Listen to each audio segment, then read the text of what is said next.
Form a shield wall, he roared to his men. As one! They clustered together, shields overlapping, standing shoulder to shoulder, with sword blades and axe heads poking over the top.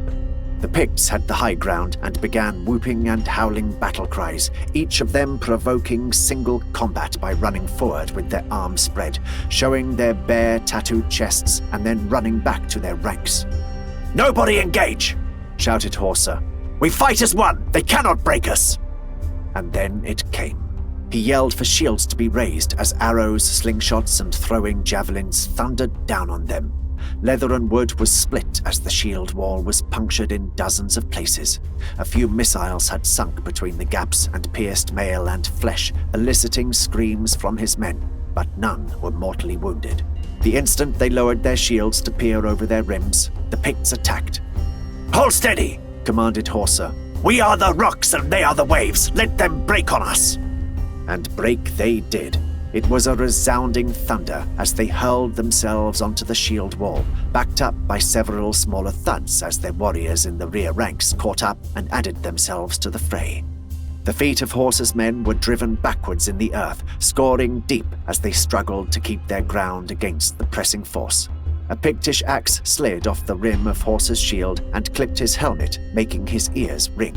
He thrust his sword out at the attacker and was satisfied by a warm burst of blood over his knuckles as the Pict fell back screaming. All along the line, the tale was the same. His men held firm, ducking and dodging blows, occasionally slipping a daring thrust in wherever they could. A German shield wall could hold up for hours against innumerable odds, but it was no way to win a battle. To do that, you had to kill the enemy, and it was just a matter of time before the inevitable holes in the shield wall began to appear. When that happened, it would be all over for the defenders. Horns blew, and Horsa could hear the gush of relief from his men under their shields. The Fafnir had landed, and their men were coming to join their comrades. None dared to turn their heads away from the Picts to greet their saviors, but there was a general swell in the ranks as more and more men joined the shield wall, replenishing tired warriors and adding their weight to the press of men. The Picts seemed to notice this too, for their enthusiasm began to wane. Some even fell away from the attack and took a few paces back into their own ranks. The confidence of Horsa's men grew, and he had to bellow more orders to prevent sections of the shield wall creeping forward. They were not here to conquer, their only concern was to get back to the ships. He ordered a general retreat, and the mass of men began to edge steadily backwards. And then he saw her. She stood on the ridge astride a black mare, her warriors clustered around her feet like children at their mother's skirts.